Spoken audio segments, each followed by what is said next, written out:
Wealth management is not just for the wealthy. Everyone is entitled to their best retirement possible. Welcome to The Retirement Engineer with Jim Kruzan, your path to a bigger, bolder retirement. Brought to you by Kaydan Wealth Management, a firm that specializes in serving the mobility technology industry.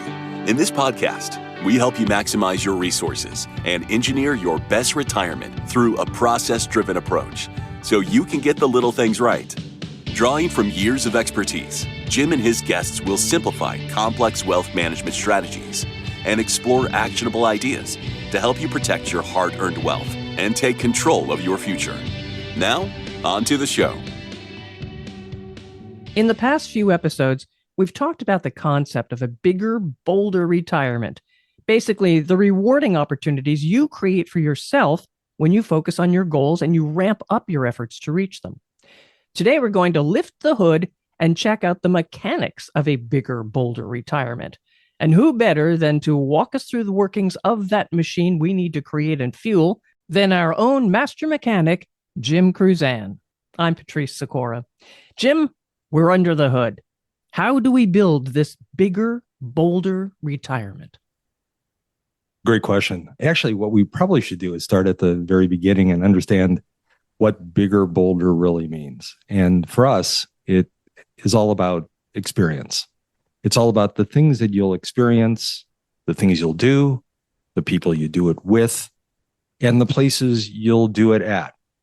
It may be grandiose ideas about what you'd like to accomplish in retirement, or it could be as simple as, gee, it'd be nice to be able to afford an extra week in Florida during the cold Michigan winters. We need to be able to kind of start at the beginning and understand then what drives these experiences. And for most of our clients, it's really all about cash flow. These experiences are not cheap. They tend to cost money or income or cash flow. So what do we need to do to align all of our resources so that we can drive greater cash flow? And that's, at the end of the day, what it's really about. So when we think about this, there are several different ways that we can drive cash flow. We can look at all of our resources and we can segment them between the investments we have today, those investments that we will accumulate through additional savings between now and retirement, and also those guaranteed sources of income that we're expected to get as well, whether that might be a pension for those who are still covered under pensions. It may very well be Social Security or other aspects like an annuity. And every single one of these, there are decisions that need to be made. As an example, just simply pension. You can take your pension really at any time after retirement. It doesn't necessarily mean that you have to take it at the time you elect to leave employment. And most pensions are geared that the earlier you take it, the younger the age you are at the time you take it, the less you get. And in many cases, many of these pensions will change year over year by a factor of 6-7%. So depending on how we align our resources, it may very well make more sense, have more impact to consider some type of a delay on that income. Also, with pension, there may be a greater opportunity to consider a lump sum option as opposed to the cash flow or annuity option. It may play better if we're considering broader based decisions like longevity or legacy. One of the biggest mistakes we see are people who, in my opinion, make a less than effective decision on Social Security. It seems like everybody feels a need to take Social Security immediately upon retirement. And since the retirement age keeps getting lower over decades, a lot of people latch on to Social Security at 62. Well, the way Social Security is calculated and the way the benefit is geared, every year you delay taking Social Security until full retirement age, which for many is age 67, is an increase of 6 2/3% a year and a cost of living adjustment as well. Once you achieve full retirement age, you can continue to delay until 70, in which case, in addition to cost of living, you get an 8% contractual increase. Now, let's put that in perspective for a second. An individual who is over age 67, if we can arrange their resources and assets so they don't have to use Social Security and could have delayed it just a single year, they would have received from last year to this year an 8% bump on that benefit for the rest of their life. Plus, they would have gotten an 8.6% cost of living adjustment on top of that. That would be an increase in a single year of mid-teens, 15, 16%, that would have applied to the income for the rest of their life and would have created a greater base upon which future cost of living adjustments are adjusted. It's a huge decision. And if we were just to simply reverse engineer this and say, oh, well, I could have taken it early and I could have saved that money, and what return would I have to have on that money to be able to afford this 15% increase for the rest of my life? Well, for most of us, it's a return we would never be able to achieve. What do you even if we could achieve it, it would have required a significant amount of risk. Whereas this decision is really riskless. We just have to properly align our resources. What do you say to those people, though, who say, I want to take it. It's my money. It's not going to be there when I get older. Well, that's usually one of the reasons they take it early. It's either, oh, gee, I'm not going to live that long, or I heard Social Security is running out. The way I would answer this issue about, I think the money's going to run out, would be this way. All getting older, the elderly, and I use that term very loosely and not from a derogatory point of view, but they're becoming an incredibly important voting bloc.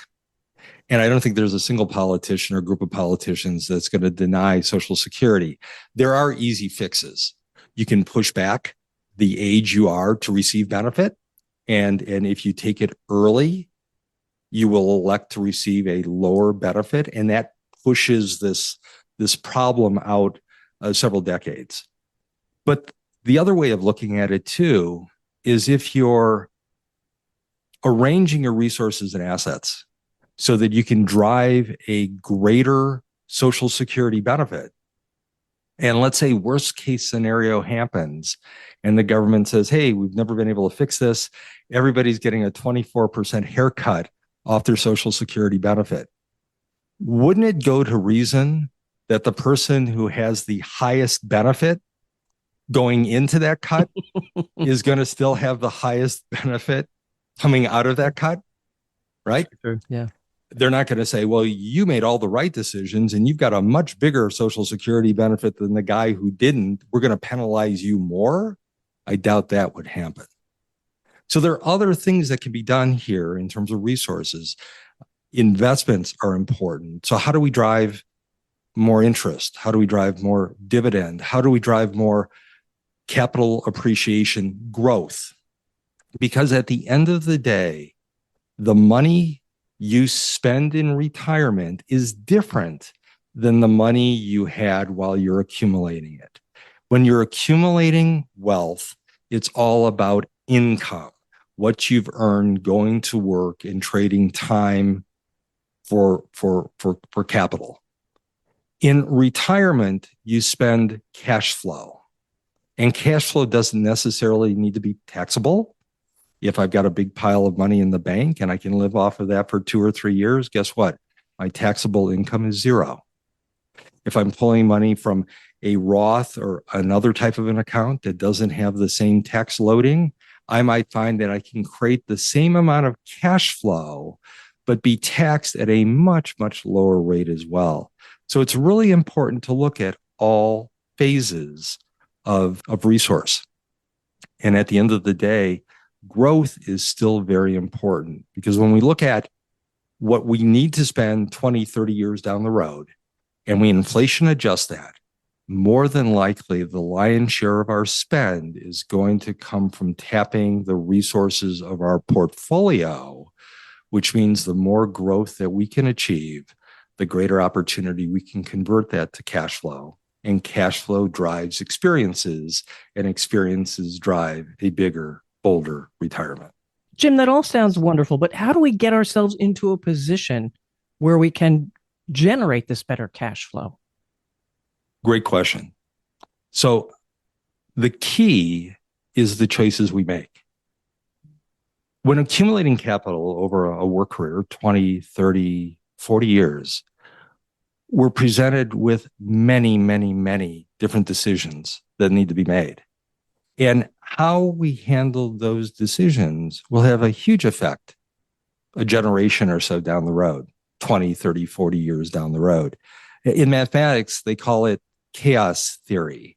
And it's a branch of study which really talks about how results in a complex system where results can vary dramatically, both to the good and the bad, based on certain decisions and changes that can occur, which often through the process seem unrelated.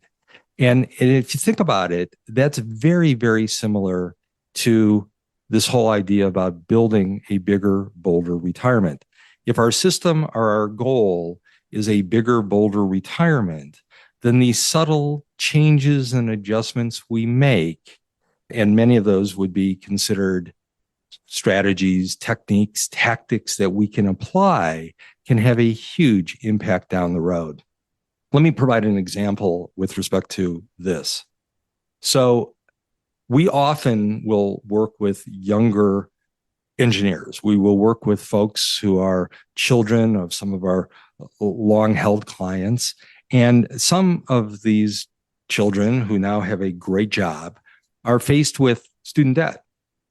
And the decision they make with respect to paying the student debt can have a huge impact down the road.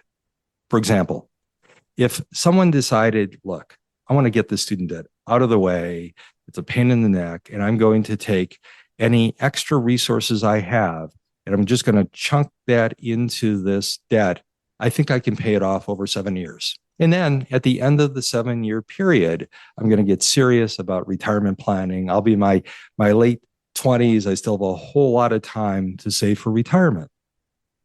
Well, the problem with that choice is this. There's a rule called the rule of 72. And it's really kind of clever. And it says that if you take the number 72 and you divide into that your expected long-term rate of return, the remainder will be the number of years it would take for money to double. So as an example, let's say we're investing fairly aggressively. This is a very young person. And let's say in this environment, we can still get 10% a year. Now that might be a pipe dream, but for the example, we'll use 10% a year. So 72 divided by 10 is 7.2. So what that says is every 7.2 years, whatever money we had should double. Now, somebody who's starting out, who has the ability to save and elects not to, and they concentrate on paying off that debt, by the time they retire 30, 35, 40 years down the road, they've missed a double.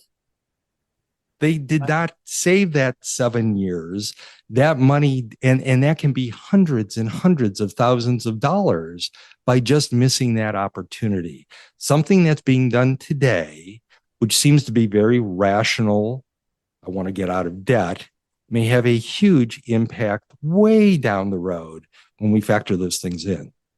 So here at Kaydan Wealth, we've kind of wrapped everything we do around this formula, which is simply a bigger, bolder retirement is driven by investment management. Think of all the things we can do with respect to investment management, plus advanced planning, which are all those tactics and strategies and techniques, plus relationship management, which is that relationship one would have with an advisor.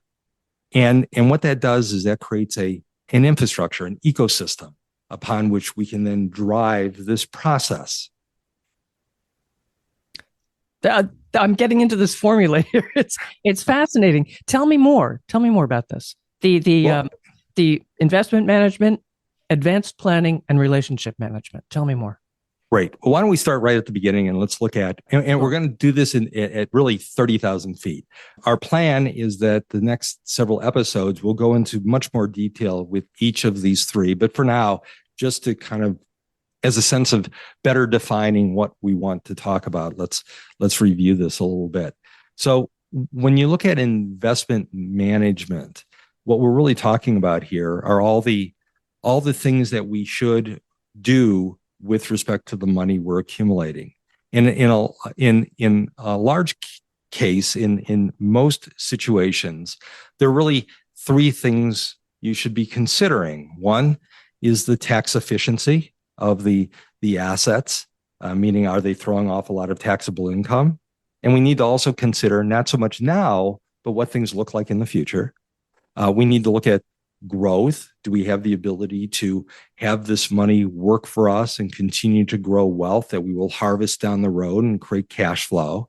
And then last but not least, we also need to consider downside risk protection. Just how much loss is potential in this portfolio.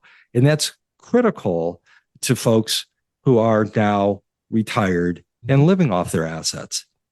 The equation and everything we do to accumulate is quite a bit different, almost the reverse, when we're decumulating and starting to take money out of the portfolio. Now, just this one aspect of downside risk protection, I think generally the public has this somewhat wrong. And I mean this from the perspective of I've interviewed thousands and thousands of clients and potential clients and other people at speaking engagements. And when you talk to somebody about risk, what they really fear is the complete loss of that capital. Like it was there and now it's not there and it's never coming back. They are also extremely fearful of going through another event, much like the Great Recession, right, or the financial crisis, where assets dropped, portfolio values dropped 30, 35, 40% or more because they saw the pain and anguish of getting that back. And it was very difficult. The problem with that is there are a lot of products that are available today, a lot of things that are sold, which will kind of frame this equation as, hey, this particular investment has no downside risk. Any year that the market is down, you will not see a drop at all. But there's a huge trade-off, and there's an opportunity cost to that, and people don't realize that. And that opportunity cost is to be able to provide some product, some investment that does that. You miss out significantly on upside. You do not participate in the market as you should. And when you look at the odds, markets are up 7 out of 10 years. You're denying an awful lot of that. I remember once giving a talk on retirement planning. And this was, I don't know, 8 years ago, maybe. And this woman came up and I had made a comment about some of these products that offer the world, no downside, the holy grail of investing, right? No downside, it's going to track the market. And she kind of got the idea that I wasn't a big fan. And she told me her story, and she and her husband got scared to death. Their assets were down 40% because the market was down, and nobody was paying any attention to those assets as they were going down. So she just kind of rode the thing all the way down. Then she got scared to death. Then somebody comes in and says, how would you like never to have that happen again? Let me show you this, and you'll never lose another dollar in the market again. She puts her money in that. And then roll ahead, the market has recovered. You would have fully recovered your complete loss in about 3 years off the market bottom, and you would have been on to building greater wealth, more wealth than you ever would have had. And about 8 years into the recovery, she has yet to recover her original loss. And now that same fellow wants to sell her something that looks a whole lot more like the market, with now greater downside loss, because now the complaint is it's not providing the growth we need. My opinion is we fail in what we have the ability to achieve by worrying about significant loss. And as a result, we're kind of using a blunt object, this thing that will offer no loss, but very little return to satisfy that. Whereas if presented to a client the opportunity to say, look, we can become more conservative, we can lose less on the downside. We're not promising that you're never going to lose anything, but you certainly will have the opportunity to participate to a much greater extent when the markets are recovering, and you should be far further ahead as a result of that. That's a much more important conversation to have. And when people have the facts and they understand that, they're far more willing to take a look at that and consider that. So this investment equation is really quite important. You keep mentioning capital, though. Capital. What do you mean by capital? For some people, it may be a little bit different. Yeah, in my vernacular, when I refer to capital, I just refer to the sum total of your liquid accumulated wealth. I don't necessarily consider equity in your home. That's part of your net worth. Mm-hmm. But generally, hey, we all have to live somewhere. And whether we're going to take that capital and go somewhere else, generally we're going to buy something. And unless you're buying something significantly less expensive, you're really not releasing any of that equity as investable capital. So what is your investable capital, and what can we do to grow it? How can we create more of it that can then potentially drive the opportunity for more cash flow, which can drive the opportunity for greater experiences, which by our definition is a bigger, bolder retirement? Fantastic. All right. That's investment management, part 1. Part 2, advanced planning. Isn't all planning advanced planning?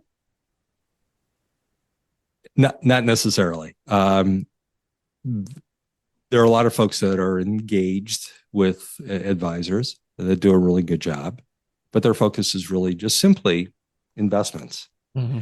And as a result, my opinion is we miss out on a lot of big levers that can be pulled or pushed that can also drive greater cash flow down the road. It's a myriad of decisions that need to be made that can impact how much we have the ability to save, where we save it in terms of taxable or tax-free, both now and in the future.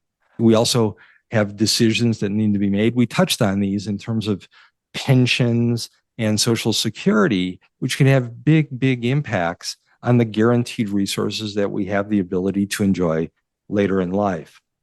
There are so many of these decisions that need to be made, and because of chaos theory, they have a huge impact down the road. And to a large degree, many of these are just made kind of nonchalantly because there's no real thought of how they are all potentially interconnected.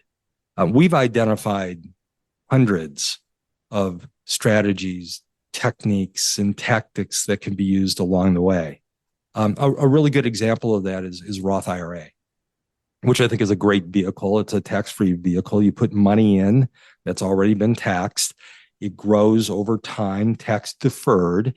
And then when you pull it out at an age over 59 and a half, it's tax-free. And imagine the benefit of having a pool of money that can provide tax-free income in retirement. Vastly important, dramatically impactful.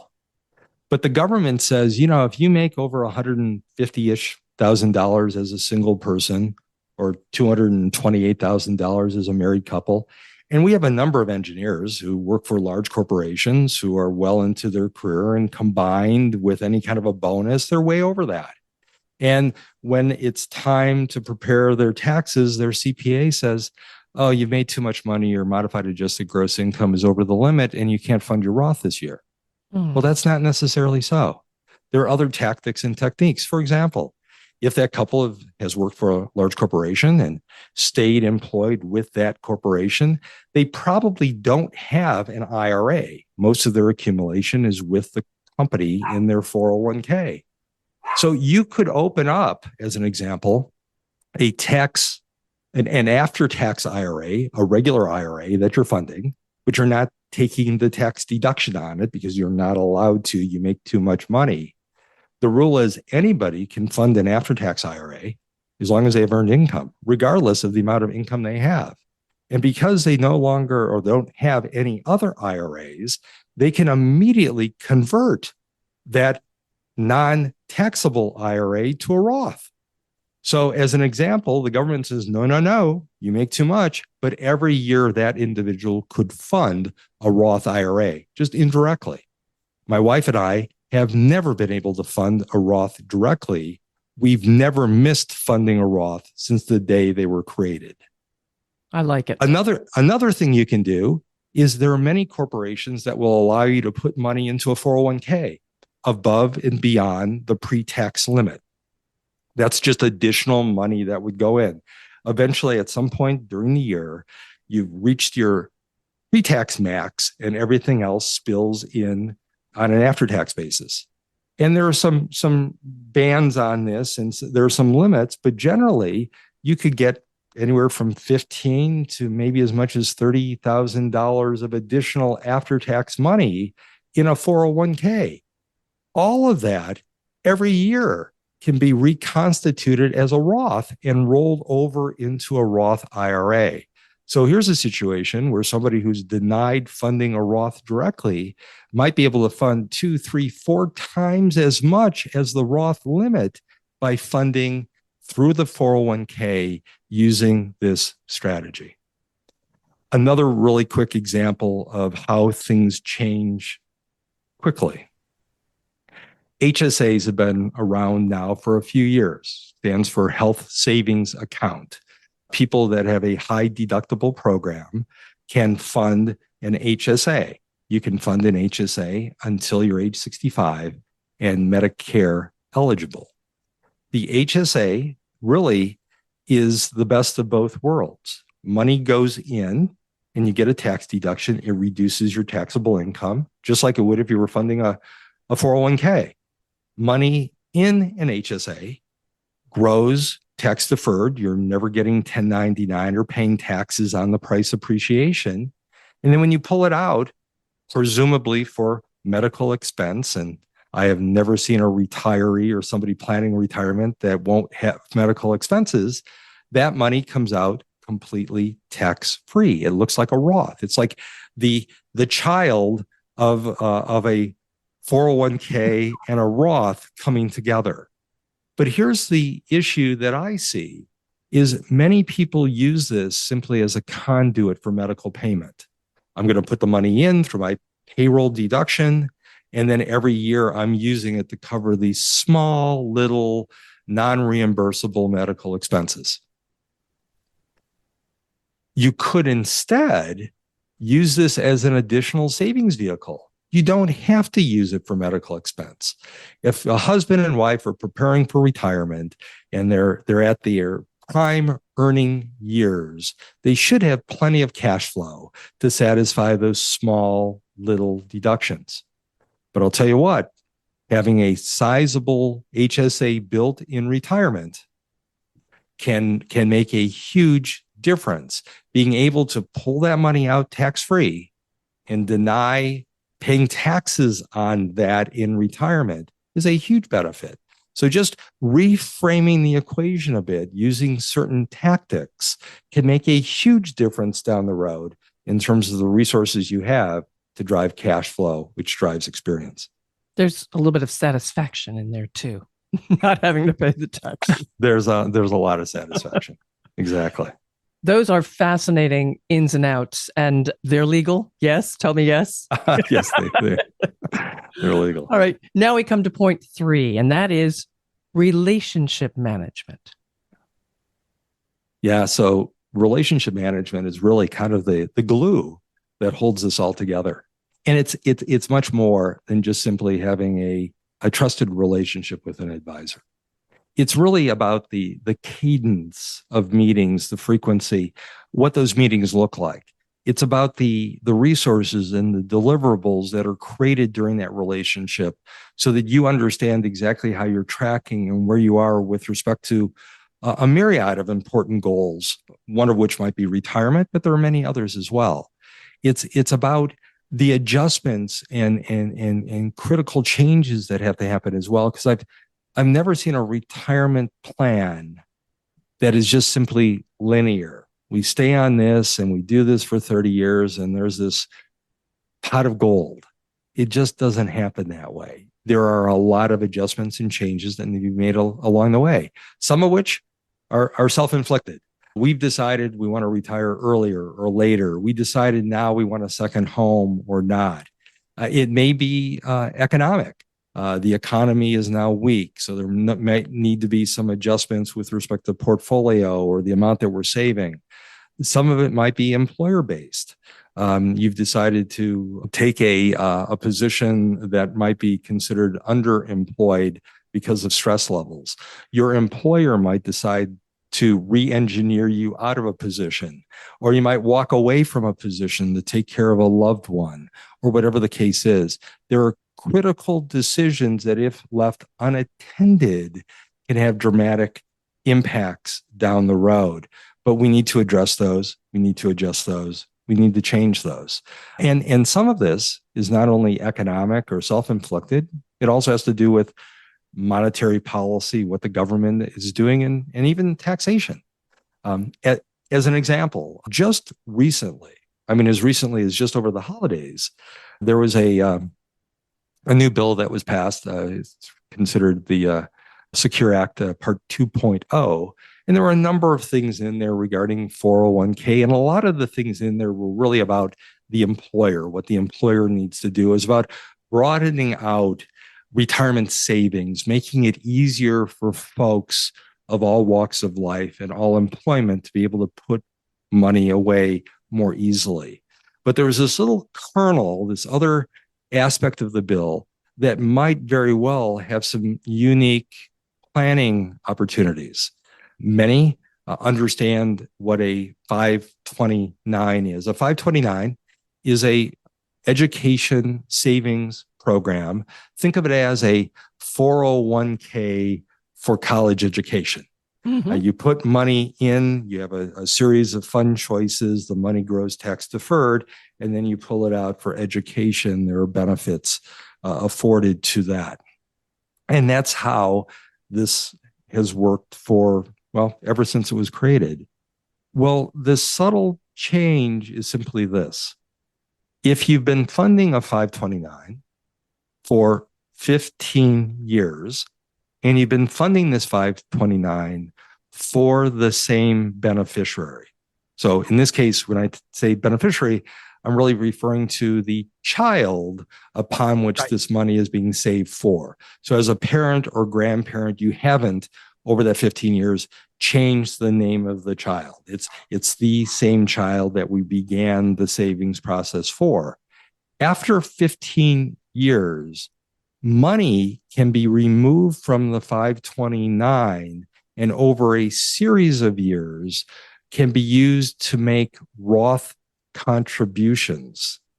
And we can move as much as $30,000 now out of a 529 into a Roth account for that child. Now, just to put that in perspective, there's a lot of concern that parents have. Well, what if I fund this thing and we get to the end and I've got more money in there because my child got a scholarship or my child decided to fund their education differently? What do we do then? Because now there's taxes and penalties. Well, now there's an opportunity to use that money and move that off into a Roth. And imagine what that would do. Again, a change that happens today that has a huge effect down the road. Now we're talking about a child that is anywhere from 15 to 20 or 21, graduated out of school, where we can start funding seriously a Roth account. And imagine getting that money to work in a relatively short period of time, having it fully funded over a 5-year period. With the doubling that happens every X number of years and the number of doubles we would expect to see from age 21 to age 60, that becomes a huge bucket of money.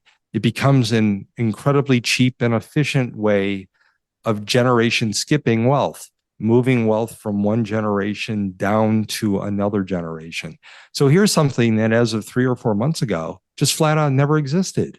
And now it's something that we need to make clients aware of. And it's something that we might need to tweak our plan to take advantage of that. So that only happens as a result of dialogue. That only happens as a result of having an informed advisor who understands those implications and can communicate kind of what the future would look like if we elected to participate in that.